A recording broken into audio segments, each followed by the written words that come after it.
All right, everyone, and welcome to our Work from Home Wednesday webinar from FastCase. I am excited to say that we have just as large a group as we had last week. So if you are a return webinar attendee, welcome back. If you are new to the series, the Work from Home Wednesday session is a weekly webinar where we teach you something about either the COVID-19 pandemic, or we just teach you something interesting and fun about the law or the legal process.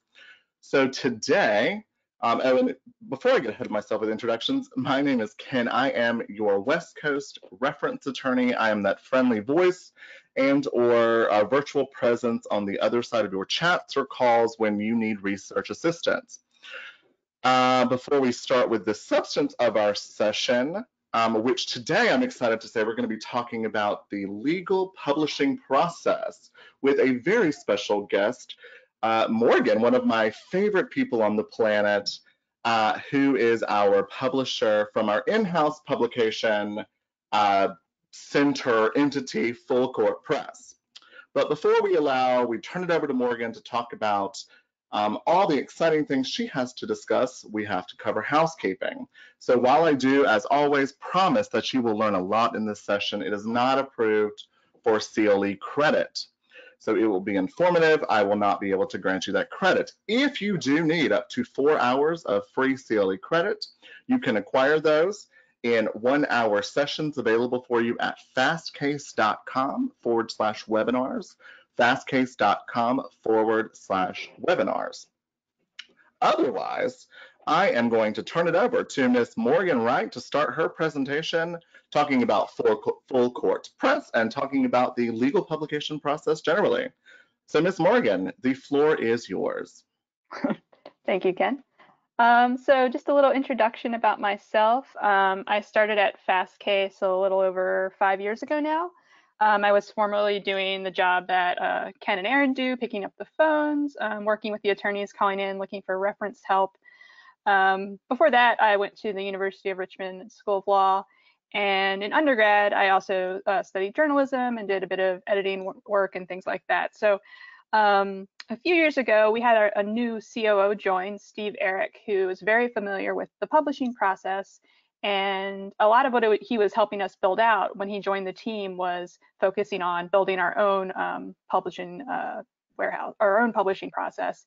And that's kind of 2 tracks. That's printing our own books and also working with some of our partners to license books for use in FastCase. Because at the time when I started, we only had probably like 200, a little less than 300 maybe, books available in FastCase. We had thousands and thousands of cases and statutes and all of that primary law material, but not really much commentary on the law. What we had was through some of our bar association partnerships, and it was more to help out our friends at the bar rather than our real focus.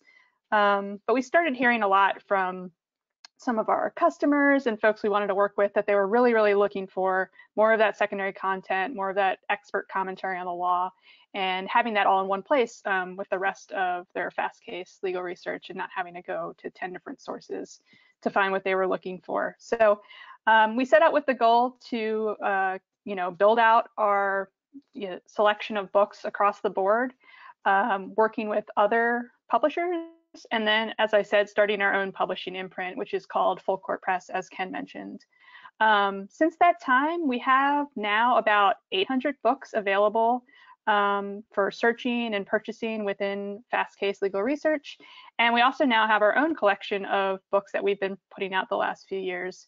And not just books, actually. We also put out law journals, some other kinds of little practice guides, some trade publications, all sorts of different titles, treatises across the whole spectrum of different types of material for every kind of reader. The very first thing that we started with to kick off our publications was what you see on the screen now, that blue cover, and which you will receive a free copy of for attending this webinar, is our Journal of Robotics, Artificial Intelligence, and the Law. We felt this was a great place to start because it really fit in with the mission of our company. Obviously, the technology element, we knew a lot of larger firms were really interested in this robotics and AI space. The law is changing really quickly, very malleable, with, it's kind of funny because when we were putting out the first issues, we usually will link to FastCase in any of the cases that are mentioned in like a PDF copy of the journal, for instance. Just a free link so you can read a case if it is cited in the journal article. And the funny thing was there just weren't a lot of cases in the first few issues because there wasn't really any precedent on a lot of the topics we were covering. We're talking about autonomous vehicles, drones, all sorts of things, Bitcoin, a lot of really hot button topics. So that was sort of our flagship publication, and that has been going on now for several years. It comes out 6 times a year. And I just sent our marketing person the latest issue to share with you when the webinar is over, which is our, I believe our May-June 2020 issue. So I hope you enjoy reading that. And we've really stayed focused on a couple of different subject areas with our publication efforts. AI is one of them. You can see on your screen there's another AI book there that we've put out with Joshua Walker, who's one of the co-founders of Stanford's Codex. And it's a really funny book, actually. It's more academic, it's pretty eccentric, and it's more of a trade book, not so much like a hard treatise or a practice guide or something like that. But anyway, that's the founding story of Full Court Press. And what really makes us a bit different from some of our competitors is that we don't want people to feel like they're locked into a certain medium to access the books in. So we have them in print, digital, inside FastCase, in PDF, in ebook, and if you purchase any of these different formats, we give you access to the others for free if you request it. And we're also making our books a lot more affordable than a lot of our competitors. As many of you know, if you're practicing attorneys, treatises and these types of things can be quite expensive, and it's been our goal to really make them much more affordable. In addition to publishing our own like totally new works, we've also acquired some treatises from other publishers, titles that they couldn't support in print anymore, and we thought it was really important to keep those books in print, not just digital, and deliver a really high quality, good looking print product. So I'll show you a little bit of our bookstore before we do a demo.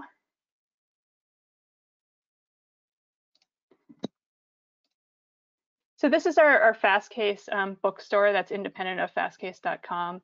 And you can browse through the various publications we've put out.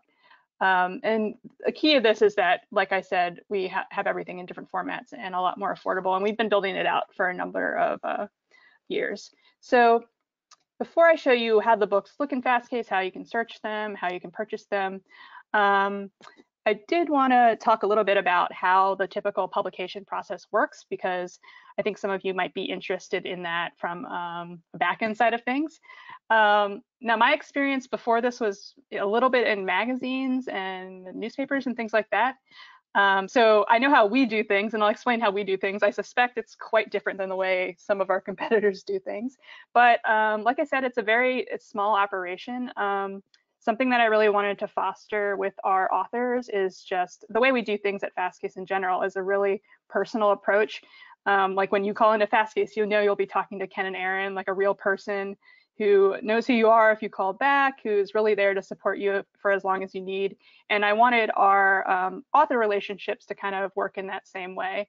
Some of our authors had worked with other publishers. They were really unhappy, like they were getting lost in the mix, or they wanted a certain idea for the design or the cover, and they weren't happy with the final product. So a big part of my mission is to make sure that our authors are really happy with the final product that we put out, that it's something that they're proud to show their clients, that looks nice, and is also, in addition to being in print and looking nice, is available, in these new ways digitally. So especially, I mean, during the COVID crisis, it's becoming more and more important that books are easily accessible in a digital format and can be shared widely that way. So how our typical process works is either we can get a manuscript in a number of different ways. Someone can send one directly to me. That happens sometimes, or someone else that works at FastCase that they have a contact with, an idea they're working on or something they're interested in exploring, where they think the audience would be for that idea. Like I said, we accept manuscripts about a wide range of different types of books. So not just very heady treatises. It could be a trade title, We've worked with other law schools to help publish books. Like we did one about immigration that was half in Spanish, and it was based on, like, there was a translation of Spanish and English, and it was based on a lecture series that they did at the school. We've helped out our partners publishing books. So there's not really any, as long as it's about law and it's of interest to practitioners, there's not really a particular track that we're on. We don't really focus on the academic side of things, so it is more of a practitioner track. But so someone approaches me with an idea, and then the next step is obviously we review the idea. We might just call the author, have a few discussions about their experience and why they think that this would be an interesting book where there really isn't something like that yet, things like that. If it gets past that phase, then it sort of becomes pretty simple. We sign a really basic publishing agreement. Because we have our books sold at much lower than a lot of the industry, we usually give our authors a little bit better royalty to compensate for that. And we give the authors a deadline. If they ask for a developmental editor, sometimes we'll assign a developmental editor to help them with their ideas. If it's a book that they already have a first edition of and then they're just doing an update, usually it's pretty quick and easy. We come to an agreement on a deadline together. A lot of the times, some publishers want the authors to write a certain amount of words by this time every year for a new edition. It might not really comport with reality. There might not be a lot of updates in the law that year, or they might not want the author to restructure the book in a certain way, even if it would make more sense over a certain amount of time. The way that we do things is we really let the author lead because we trust them as an expert in their subject matter. And if they want some feedback, of course, we'll provide feedback, but I really do let them do what they want to do, and I consider it kind of their baby, and they know it better than I do. I couldn't possibly be an expert in all these different areas of laws that we have books on. So we don't have things like word limits or you must update by this certain time, because we're not sort of wed to that print model where we must sell this many print books every year, which some of the more old school publishers might be wed to. So anyway, once we get past that point and we receive a manuscript submission, then I assign an editor, and that editor works with the author, gives them any questions they have, red lines it says, oh, we need to change this word or something like that. But they're not really editing for substantive matters. They're really just editing for grammar and checking citations and things like that. And then after that phase, it goes to layout, and there might be another round of sending proofs to the author saying, we found this issue, or how do you feel about like this page break or something like that. We have a sort of standard template we use for all of our books. Like certain paperback books are designed one way inside, the treatises are designed another way, and they all kind of have a similar look using similar fonts and things like that. So there's a cohesive kind of brand to our print publications. And then from there, we do the cover design, which I usually do work with the authors on. The way I've done a lot of our covers is actually I kind of go through a lot of public art websites, like museum websites, because a lot of that art has fallen into the public domain. So we can use some pretty cool old art to do the book cover design. Like I'll show you an example. I do try to make them look pretty distinctive.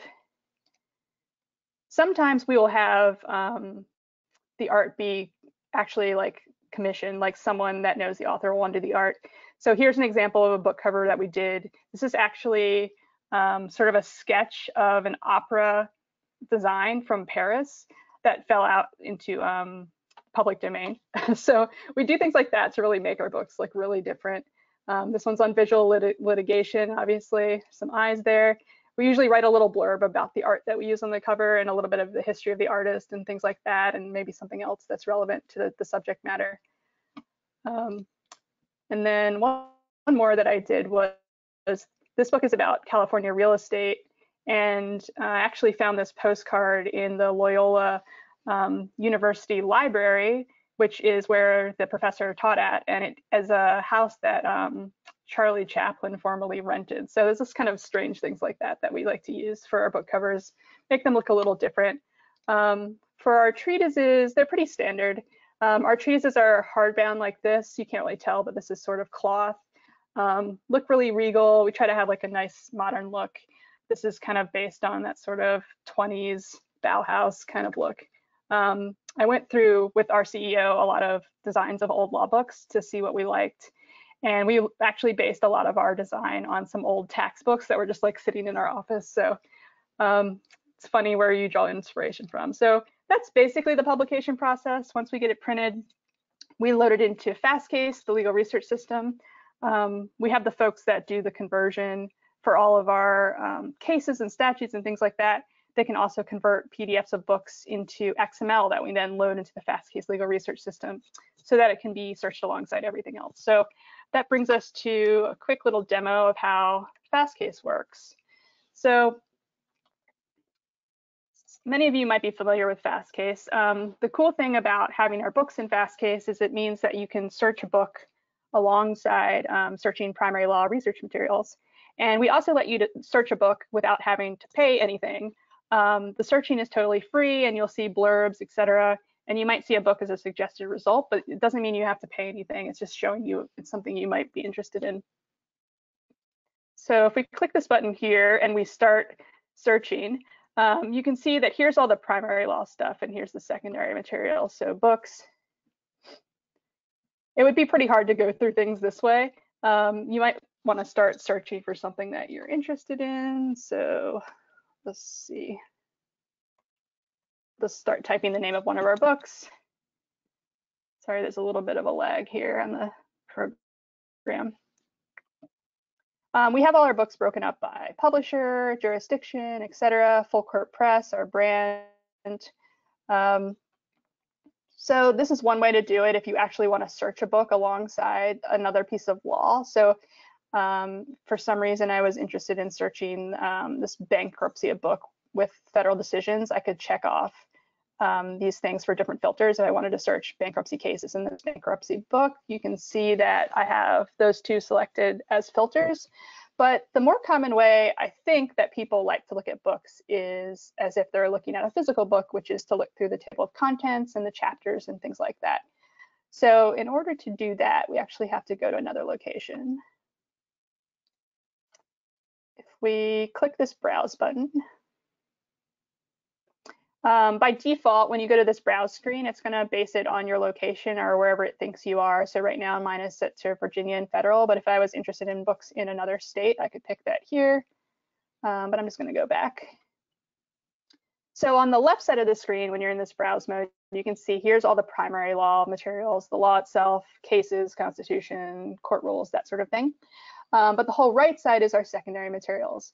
In the future, we might change this, but right now it's organized by the legal publisher itself. So as you scroll down here, you can see all the different legal publishers that we have to offer in FastCase. Here's our own full court press. It's just in alphabetical order. And for some of these, we have quite a few books. So you do have to click the see more to see how many more titles we have. So for instance, we have this partnership with the American Bankruptcy Institute to host a lot of their books. And if someone were to be interested in buying one of these books, they would go in, they would be allowed to see the table of contents and everything like that and search the books, like I said. But when you go to like actually view the document, it is an additional subscription. You would hit a paywall when you came to this screen. The way all of our subscriptions work in FastCase is you only have to pay for what you need. So it's completely a la carte. We don't have like sort of grouped packages where if you want the books, you have to buy all the books or a group of books or anything like that. It's all per book, and the subscriptions are annual. So if you're interested in a book and you wanted to read it, you would buy an annual subscription, which would grant you access to that book for the year. And that means that if the book updates, you'll have access to that update. It's this permission to view, and any updates that might come out while you have your subscription active will let you see those updates. So assuming, let's just like jump in the forward into the future, and I've already bought this book. It works just like you would view kind of like a PDF or other documents on FastCase. You can scroll through here. We have the table of contents if we want to jump around. Depending on the book, there might be like a greater level of detail here. There might be subsections that you can look at. I usually try to divide them up so that it makes sense and the sections aren't too long. In the same way that you can do it with other things in FastCase, you can jump from footnotes to footnotes. The cases, if there's cases mentioned that are part of FastCase, will all be linked. So if I wanted to read this case that was cited, I could do that. and then go back to where I was. All the normal features you have throughout FastCase for all of our other documents. And you can also download individual documents. Now you can't download the whole book at once, I don't think, but you can download, say you're interested in this chapter, you can add that to your document queue and start downloading it. So if you're used to using FastCase, I think accessing books on FastCase is going to be relatively straightforward. It's going to be the same way that you do anything else in FastCase. They're just located in a different section of the site and have a lot of the same features that we're used to in FastCase. So that's pretty much it in terms of the demo. Erin or Ken, do you have anything you think I missed that the listeners might want me to go over? Not so far as the demo, but we have questions flooding in. So if you don't mind, so. there's a couple your way, and then we'll see if there's anything that you want to cover after that.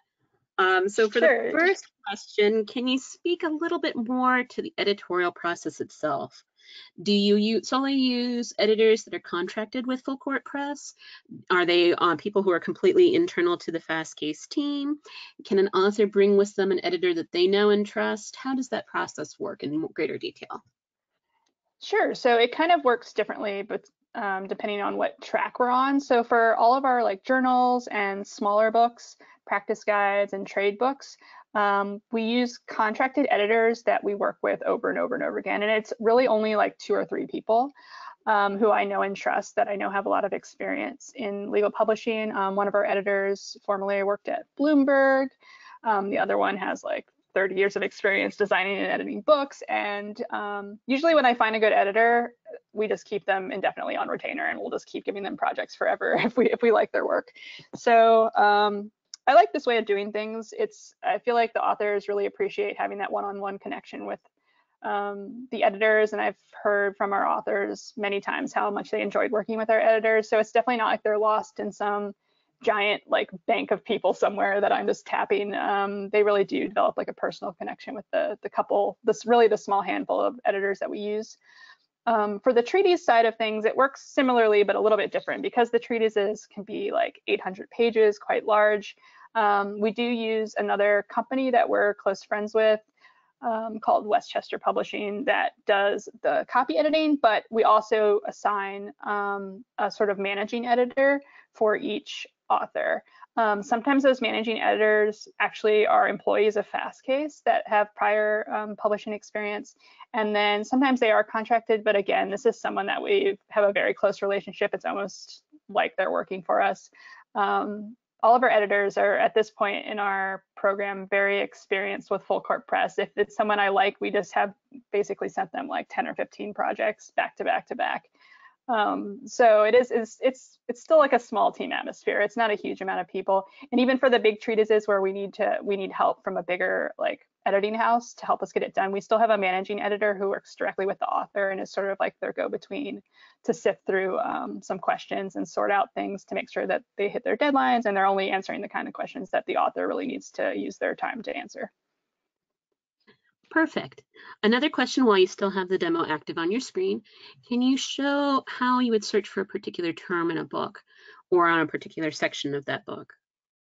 Sure. So if we're like already in a book and we're reading this chapter, there's this find in document little bar you can start typing in. And this is like, again, the same way that the rest of FastCase works. So if I want to find the term bankruptcy in here, you can see that term has been highlighted and I can go down and look at all the times we say bankruptcy.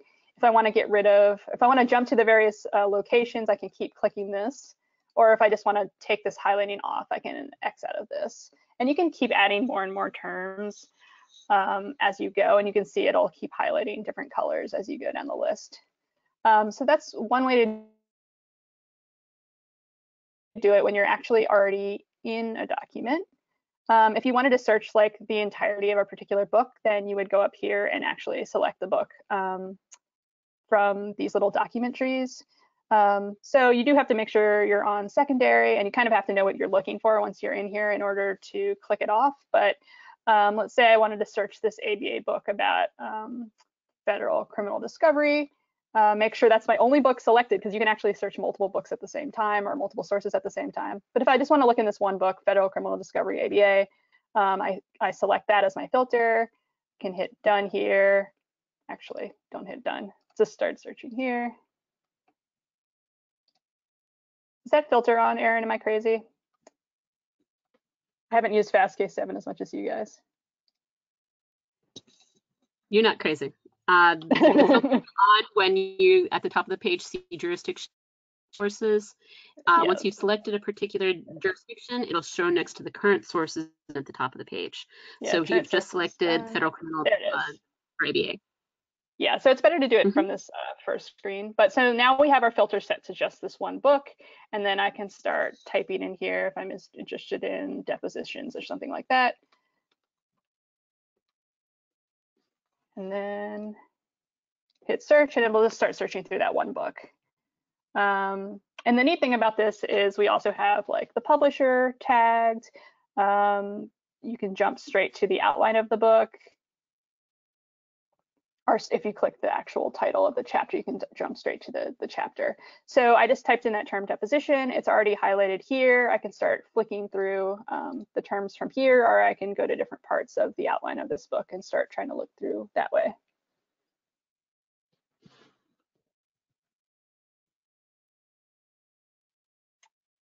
Perfect. Okay. Are you muted? Okay. So, no worries.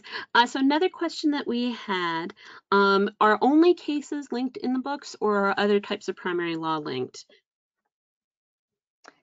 Great question. A question that we are often asked. So we've been kind of working with this problem at FastCase for a long time, which is that while cases usually never change, there might be a case later that comes out.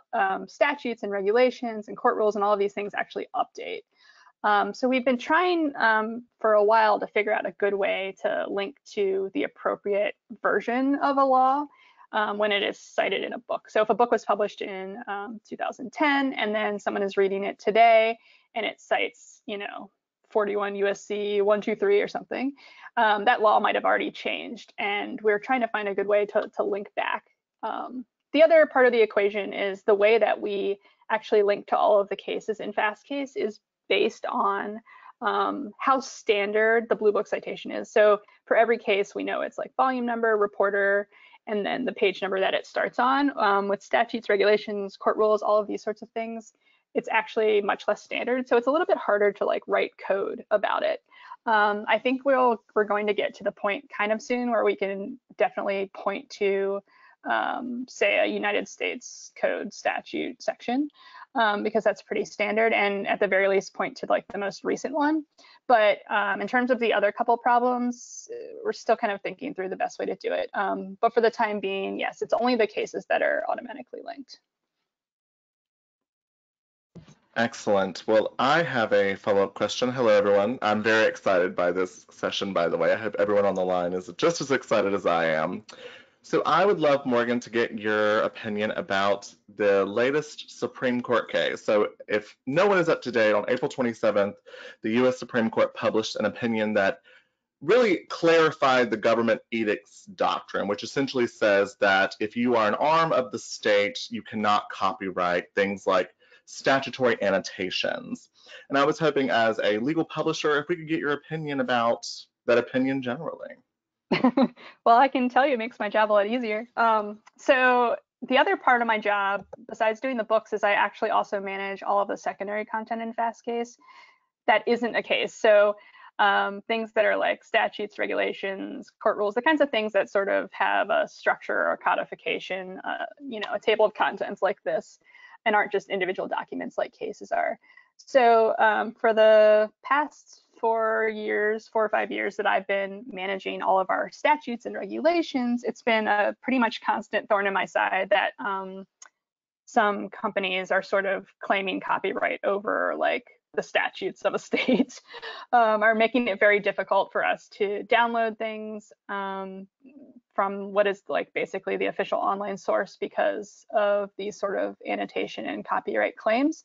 So in Georgia in particular, Georgia statutes actually, not Georgia regulations, though they were a pain too. Georgia statutes was really difficult for us because a private company was claiming that because they had written the titles of all the statute sections, even though they were contracted by the state to do that, we weren't able to put those on FastCase. So we actually had to rewrite every single statute section in the entire Georgia Code. And then every year when the Georgia Code updated, we had to account for any moved or sunsetted sections and anything that was amended, and then edit all of those sections that might have changed if the title needed to be changed. And sometimes it really slightly needed to be changed. So that was, well, the first year I think we used some kind of vendor to help us write all of them. Every year following that, it took us like a couple of weeks just to sit down and write like hundreds of these titles of statute sections, just to make sure that our users were able to actually access the Georgia Code in a way that was user friendly. Like, of course, we could have just thrown them up with no titles to any of the statute sections, but that's not great for the user. So we wanted to describe what was actually in the sections, and it just became both an editorial and a technological feat to do every year. So the fact that I can have sort of these weeks of my life back is great. And I think things are definitely moving in the right direction. And with this new precedent, it's looking like we're going to have a lot less struggles with this sort of thing. And it makes all of our partners much happier. I mean, it's pretty unfortunate when we're like, yes, we know this isn't updated, and we're worried it's not updated basically because we don't want to run afoul of the law. So now it's making it a lot clearer that you know, you can't copyright the law. You can't even copyright some little part of the law, such as describing something that's in a section. And it's definitely moving in the right direction. And I think we're really not going to have to worry about this anymore after this latest decision. We have a follow-on question for that one. So the question from the audience: how does FastCase handle rules that are promulgated by self-regulatory organizations such as FINRA? Well, I can't speak specifically to FINRA, but we do have some administrative materials in FastCase. You guys probably already know we have all states statutes, all states regulations, many, many court rules, but some of the more specialty things that we put out are sort of based on, you know, consumer need. If some regulations are part of a regulatory code, like if they're part of the state regulations, we will have them. We don't always have like the register, for example, for that state, but we're working on some exciting new projects where we can sort of update our regulatory codes using the registers, and those projects are in the beginning phases. We do have registers for some states. It just depends on the needs of our customers and things, what we add. Some people might not be interested in, you know, accessing the registers every 2 weeks or whenever they come out, depending on the area of law. But if it's you know, administrative rules that are part of the regulatory code, we definitely have those, and we kind of update them as they're updated on the public websites. But like I said, we're trying to speed that up by actually updating them using the registers. So if there's like a bulletin in a state saying that some rules are final and they're going to change, and this is how they're going to change, it's our goal to use those much more frequent publications to then update the codification in Redline and then tell the user that, yes, this rule is going to change. We do something similar already in, I think now 30 states with statutes, which is as the bills come out, as they're published by the legislature, we collect all of those bills, note the ones that are final and signed by the governor or otherwise are final, and then mark up those statute sections that are going to change as a result of those bills. And we can usually do that within 2 to 3 days of those bills being published on the legislature websites. So that's kind of the goal for administrative rules as well, to get up to that kind of speed. The registers are quite lengthy and a little bit more complicated than the bills in some ways, but it's well underway, and we've written basically instructions for Aaron's familiar with this, for pretty much every state in the country to sort of identify these changes with the registers and how we can use that to update our administrative rules more quickly. I think that answers the question. Perfect. So I have another question for you. Speaking of the direction where the law is going, could you tell our audience members who, because if anyone knows me, they know that I insist that everyone on this webinar is staying with FastCase forever.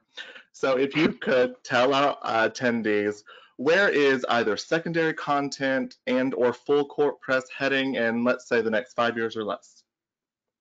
Sure. So, like I said, there's been a couple different areas where we're trying to expand full court press. We do have like some soft subject areas. When I say soft subject, I mean more like a trade publication, something you might actually read with joy, like on a plane, and it isn't so much like doing work. And a lot of those are focused on technology, as I mentioned. We do have some focused on more social topics. We're really building out some of our materials about immigration because we have a close partnership with the American Immigration Lawyers Association. Later this month, we'll be publishing a book with the Berkeley Law Center on Discrimination about the global Me Too movement, which is different attorneys from all across the world, all different countries, speaking to how the Me Too movement has affected their country from a legal standpoint. So we do have sort of books like that, but we're also really trying to build out our treatises. And we've done that by acquiring a lot of treatises that were in danger of going out of print that we thought were still great titles and just needed to be picked up a little bit and put into like this new digital age with a nice new print edition as well. And we're trying to just hit as many different practice areas as we can that we think are the most popular amongst our users. A lot of IP, we have a lot of insurance, family law, malpractice. We're kind of just going down the list and trying to acquire treatises in all of these different areas that are the major areas. So we have a little something for everyone. But yeah, there's definitely more of a technology and an IP focus across the board for a lot of our books. So that's kind of the direction. We're just really building it out. More and more books every year. And like I said, when I started building this out, we had somewhere around 200, 300, and now we have somewhere around 800 books available for sale between our own and our partners. So I think that's it. Perfect. Well, how about a fun question then? So I always like to ask authors and publishers this question, which is there a legal secondary source that you are reading right now that you just cannot put down? I'm reading a Patricia Highsmith novel right now. I don't know. I in my off time, because I deal with so many legal books, honestly, I don't read a lot of legal books on the side. That's my honest answer. I have read, in the past, some of our books. I've definitely read our On Legal AI book. I think that's a really interesting place to start with our books if you're at all interested in that sort of technology aspect of things.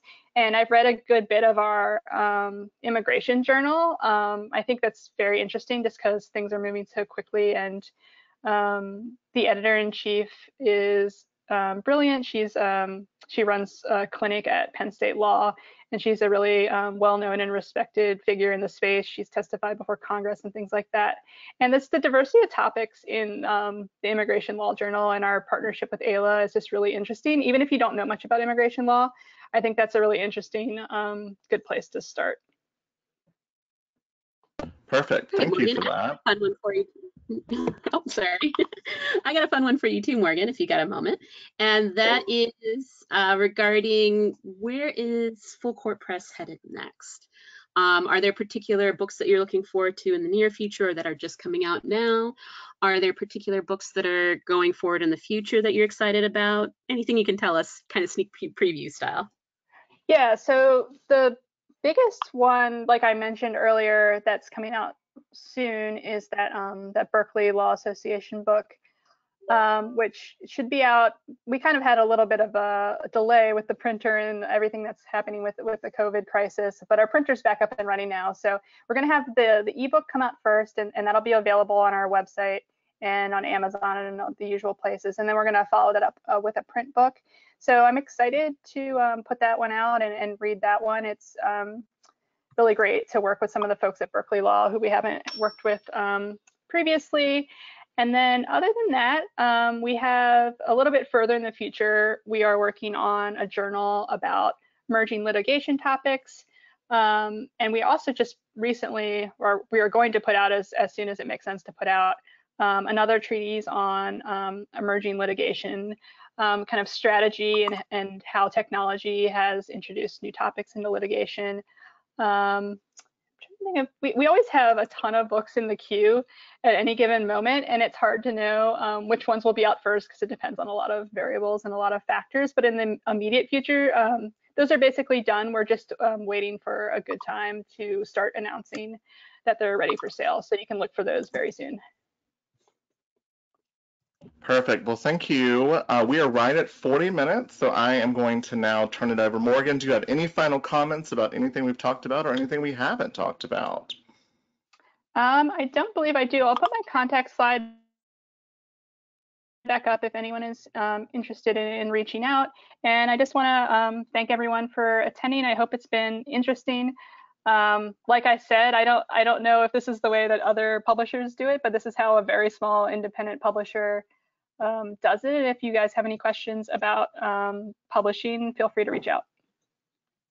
Perfect. All right. Well, with that, expect a follow-up email. I believe you said, Morgan, you're sending out a copy of the latest Rail Journal, if I'm not mistaken.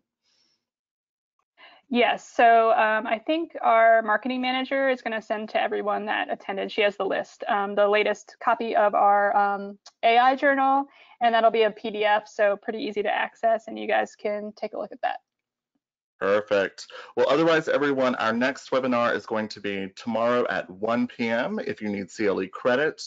For that session, it's going to be an introduction to legal research on FastCase 7. So register for that at fastcase.com/webinars. Otherwise, we will see you for our next Work From Home Wednesday next week at 2 p.m. on Wednesday Eastern Standard Time. Thanks again, everyone, and enjoy the rest of your week. Thanks, Morgan. Thanks, Aaron. Thank you. Thank you, everyone.